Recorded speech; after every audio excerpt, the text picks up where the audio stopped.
اچھا یار، اپنے بچوں کو، جو اکثر مجھ سے والدین پوچھتے ہیں ہم اپنے بچوں کو کیا سکھائیں کہ وہ ہمارے ساتھ جڑے رہیں. آپ اپنے بچوں کو تعزیت کرنا سکھائیں.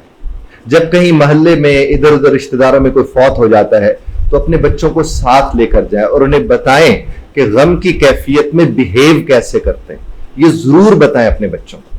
اسی طرح جو عید کا موقع ہے، کوئی بڑا موقع آ جاتا ہے، کوئی خوشی کا موقع آ جاتا ہے، تو اپنے سامنے بٹھا کے آپ اپنے رشتہ داروں کو خود بھی فون کریں اور بچے سے بھی کہیں کہ یہ پھپھو سے بات کرو، یہ خالہ سے بات کرو، یہ چچا سے بات کرو، یہ ماموں سے بات کرو، ان کو عید مبارک کہو، تاکہ اسے پتہ ہو کہ عید مبارک کہنا اس معاشرے میں رہتے ہوئے ہمارے فرائض میں شامل ہے. فرائض میں اس طرح سے کہ خیال رکھنا فرائض میں شامل ہے. اسی طرح آپ اپنے بچوں کو پلیز بل پڑھنا سکھائیں. آپ کے بچے بل پڑھیں گے اور وہ سمجھیں گے اس کی کیلکولیشن کو، کیونکہ میتھ میں تو سمجھتا ہوں جس کو بل پڑھنا آتا ہے اسے میتھ آتی ہے. انہیں بل پڑھنا سکھائیں. اپنے بچوں کو ٹائم ٹیبل خود بنا کے اس کے اوپر چلنا سکھائیں. وہ خود بنائیں ٹائم ٹیبل اور خود اس کو چلائیں. اپنے بچوں کو بتائیں کہ آپ کون کون سی دوائیاں کھاتے ہیں اور کس کس وقت پہ کھاتے ہیں. چاہے آپ وہ دوائی اٹھا سکتے ہو، ہر وقت نہیں. آپ اپنے بچوں کا بیٹا وہ میری دوائیاں لے کر آ جاؤ، پانی میرے پاس لے کر آ جاؤ. اور پلیز اپنے بچوں کو بتائیں کہ پانی کے گلاس کو اٹھاتے کیسے دونوں ہاتھوں سے اور پیش کیسے کرتے ہیں دونوں ہاتھوں سے. اپنے بچوں کو یہ سکھائیں کہ مہمان گھر میں آئے تو سرو کیسے کرتے ہیں. اور اگر آپ اپنے بچوں کے ذریعے سرو کروائیں گے اپنے مہمانوں کو کہ وہ پانی رکھ رہے ہیں، وہ السلام علیکم کہہ رہے ہیں، انکل السلام علیکم، آنٹی السلام علیکم، وہ آ کے وہاں سلیقے سے بیٹھ رہے ہیں، وہ آپ کی باتوں کو طریقے سے سن رہے ہیں. تو یہ تو پہلے یہ ہوتا تھا.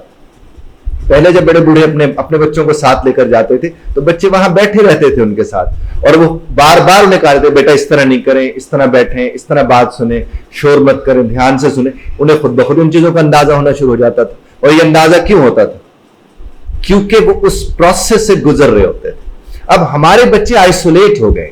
ہمارے بچوں کی تربیت ظاہر ہے فون کر رہا ہے. اور فون کیوں کر رہا ہے؟ یعنی وہ وقت جو ہم نہیں دے پائے وہ وقت اس نے دینا شروع کر دیا. تو اس میں فون کی تو خرابی نہیں ہے، ہمیں ٹائم مینج کرنا ہے. اکثر مجھ سے لوگ رابطہ کرتے ہیں بچہ فون چھوڑتا ہی نہیں. ہم کہتے ہیں لگایا کس نے تھا؟ ہم اپنے بچوں کو فون کیوں پکڑاتے ہیں؟ کیونکہ ہمیں وقت چاہیے ہوتا ہے. ہم کہتے ہیں یہ کسی اور طرف لگ جائیں، ہمیں وقت مل جائے. اور پھر جب ہم نے ان کو وقت نہیں دیا جب ان کو دینا تھا تو ایک وقت آتا ہے جب ہم کہتے ہیں یہ ہمیں وقت نہیں دے رہے. وہ آپ کو کیسے وقت دیں گے؟ وہ نہیں دے پائیں گے.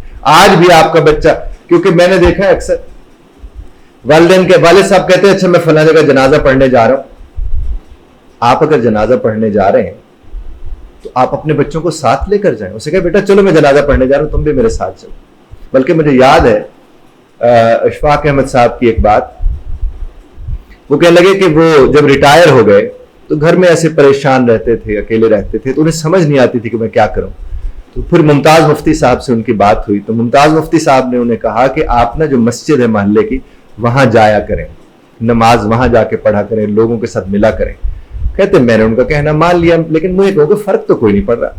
تو کہ ایک دن یہ ہوا کہ میں مسجد کسی وجہ سے نہیں جا سکا تو اگلے دن 4 لوگ میرے گھر آ گئے کہ خیر تو ہے اشفاق صاحب آئے نہیں. کہتے مجھے اس وقت پتا چلا کہ مفتی صاحب نے یہ بات کیوں کی تھی. اس کا مطلب یہ ہے کہ جب آپ تربیت کسی کے کریے، نہیں کہ اشفاق احمد ممتاز تو بڑے تربیت یافتہ لوگ تھے، لیکن وہ جو باتیں کرتے تھے ان کے اثرات ہوتے تھے. اب چونکہ ایکسپوجر دیا گیا اس چیز کا تو نتیجہ کیا نکلا؟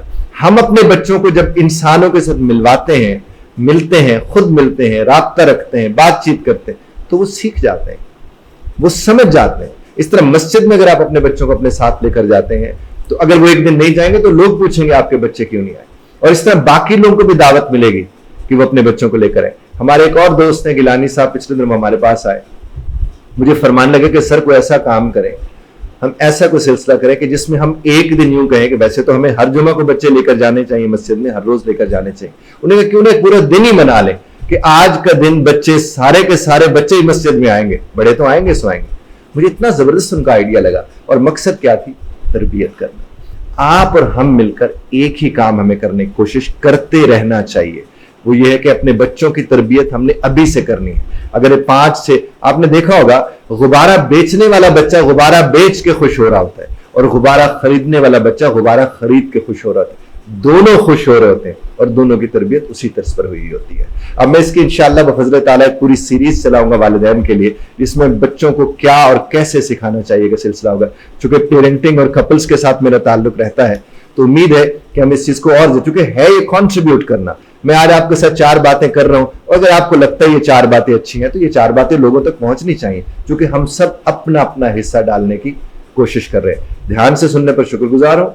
اختلاف رائے کا حق آپ رکھتے ہیں، طرز اختلاف رائے کا خیال رکھیے گا، اور ایک بات خاص طور پر، آپ کے ذہن میں کوئی بھی سوال ہو آپ کامنٹ باکس میں جا کر وہ سوال کیجئے، اور میں اس کے اوپر پھر ایک ویڈیو بنانے کی کوشش کروں گا۔ بہت شکریہ دھیان سے سننے کا۔